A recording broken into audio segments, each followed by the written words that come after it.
Greetings, cyber citizens. Cali Joe from North Carolina. Today is the final day of Black History Month, the start of Ramadan for our Muslim neighbors, and now begins Women's History Month. Unlike every day around here for Cali Joe, to ESPN L. Duncan, I believe she should be the winner of each category.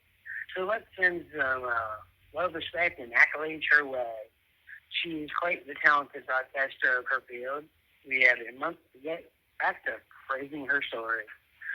Today, it's fitting to announce that Diana Taurasi, the legend of the professional women's basketball world, has retired, and you'll see her again, like we did with Rebecca Lobo, Candace Parker, Becky Hammond, Lisa Leslie, and more. This call is from a North Carolina correctional facility.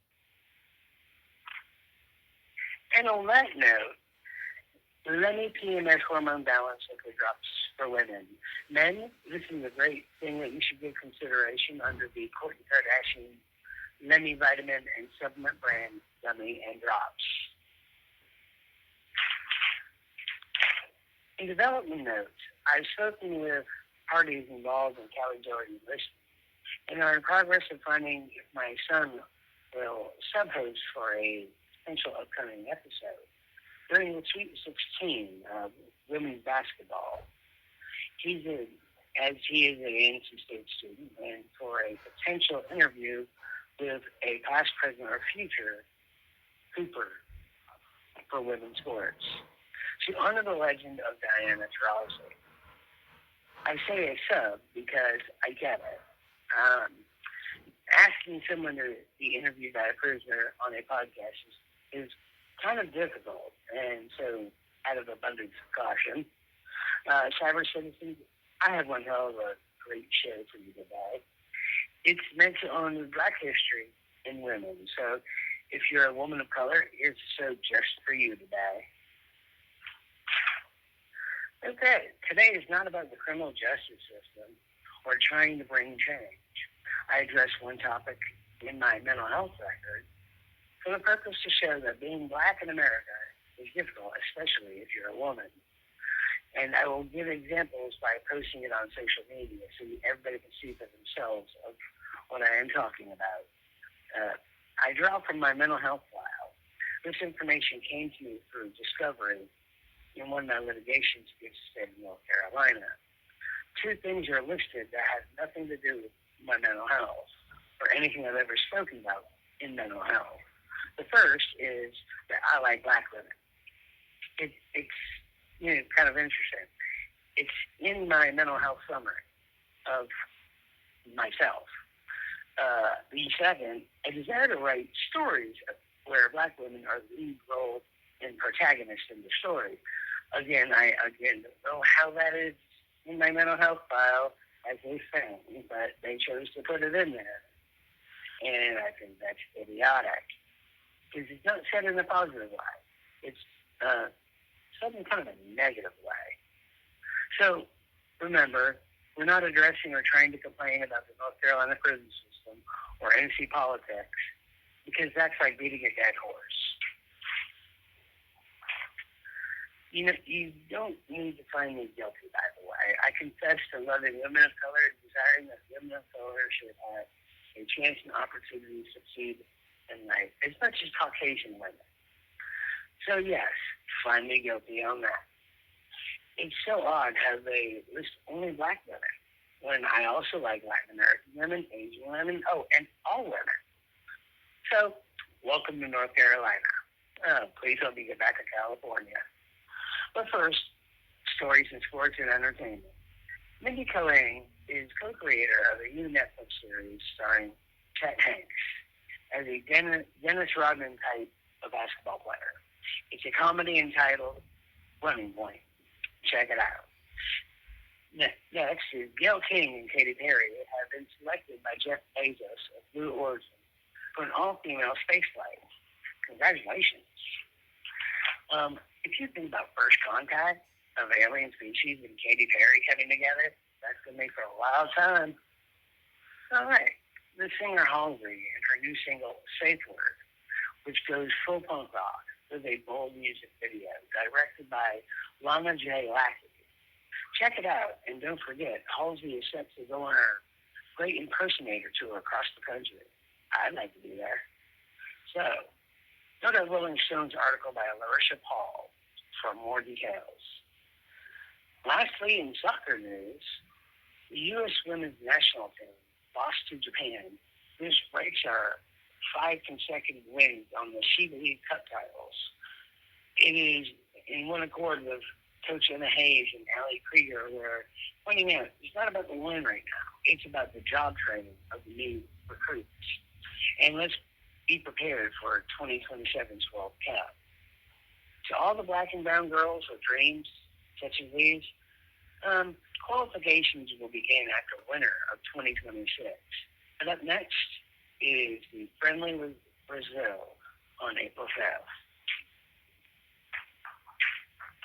In other great soccer news on ESPN Plus for March 15th, this begins the season for the National Women's Soccer League, where it be the first game is the Kansas City Current taking on the Portland Thorns. That's my team. In sad news for the fans of Portland Thorns, forward Morgan Weaver is out for the upcoming season. She's been with the Thorns since 2020, having made a total of 16 goals. She's prolific in scoring. Also, teammates Nicole Payne and Marie Mueller will also be out. So, ladies, are you into fashion? Because today, it was released between the league and Nike, the launch of the latest jerseys, mostly secondary kits. But they could... This call is from a North Carolina correctional facility. Alrighty. Lenny Per Vaginal Probiotic Gummies for Women to maintain healthy pH levels of gut and immune system health. Dudes, I suggest you buy some of those if you're going to continue a relationship with your lovely lady. It would be worth your time. As I was saying, ladies and gentlemen. So, go to ESPN soccer writer Cesar Hernandez to look more into these uniforms. As for me and my house, my top 7 favorite uniforms: number 7, Chicago Stars; number 6, San Diego Wave; number 5 is the Seattle Reign.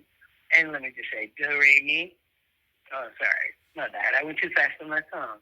Go, a female deer. Ray, a flash of some light. Thank God those and Ray is the first 2. So, is the Rays in reference to the sunshine coming up in the mornings in Seattle. Number 4, Houston Dash. Honestly, the Cosmic Storm, their uniform is so French, I like it. I will actually watch it just because the uniform is so cool. Number 3 is the North Carolina Courage. If Barbie Land had a prison system, the horizontal pink and white, that's their uniform. Will someone call President Issa Rae in Barbie Land to make sure none of the ladies on the field are Barbie Land prison escapees? I'm certain that North Carolina Governor Stein or Prison Secretary Leslie Sneers will fight extradition back to Barbie Land. Oh, and for the record, NC Courage, have you had an opportunity to welcome North Carolina's first female prison secretary? Welcome to the community, Secretary Sneers. Family strong leadership. All right. Number 2 goes to Washington Spirit, modeled by Trinity Rodman. The neon yellow certainly complements Trinity's healthy skin tone, certain to generate a shockwave. If you haven't figured this out, maybe I should tell you. Have I mentioned my list biased? If not, it's biased. Number 1 goes to Portland Thorns, modeled by Sophie Smith. I like this pattern. I like the red fireflies at midnight in the country. The pattern design is primarily black with red, meant to symbolize strength and unity within the city. The red embers burning at the heart of the team and supporters. Let's go Thorns. And for the record, ladies, when you kick some ass, make sure you take your cleats off. That might hurt. All right. On my wish list would be Barbie Land President Issa Rae to bring Selena Gomez to a couple episodes of Insecure in celebration of Selena Gomez's healthy body positivity. In my fantasy, we're going back to season 1 episode where Issa Rae goes to the club and takes the stage to sing about a broken bodily organ. Perhaps to the haters of Selena Gomez, that song's for you. Perhaps the haters and body shamers can get their eyes checked. If not, while you're at it, go get a copy of Adam Sandler's Little Nicky and buy it. So, moving on. But being in second Kardashian for several weeks, which alright. So being we've been stuck in Kardashian land for several weeks, it's important to point out first that the state of California has somehow wanted to take the debris from the toxic ash and bury it in Calabasas, California, rather than the bright idea of out in the middle of the desert, which is a couple miles away. If we haven't learned one thing from the Missouri burying of toxic chemicals and building a school over it, which led to several cancers and various other sickness, let's learn a lesson this time and not do something that would cause so many health injuries. That would be a great idea. Moving on. But as it pertains to Kim Kardashian, who it's important to know that Kim herself is often picked on for her dating history of black men, which is sad. We must address this in one way. To most black men, I will say, I am sorry people devalue you or find it sometimes funny to make it a butt of a joke, but it's not funny.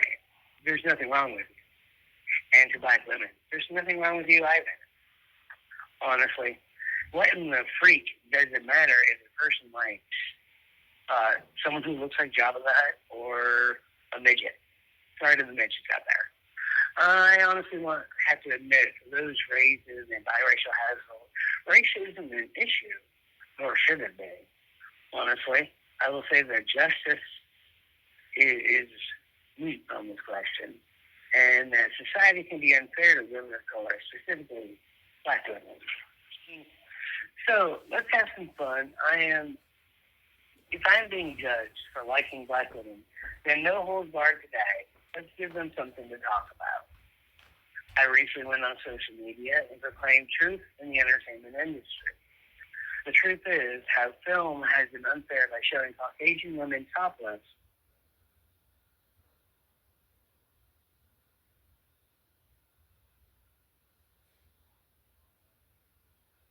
with the exception of maybe Game of Thrones with Natalie Emmanuel's character Missandei.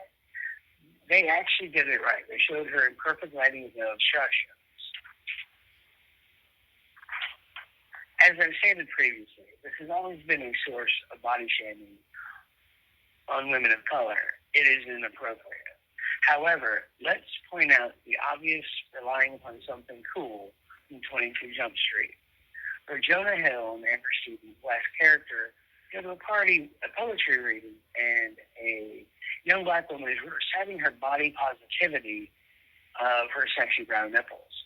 I know I'm crossing a line here at some point, but even Florence Pugh publicly stated in a couple interviews on the red carpet and elsewhere that she doesn't mind showing hers either. I'm limiting what I'm going to say.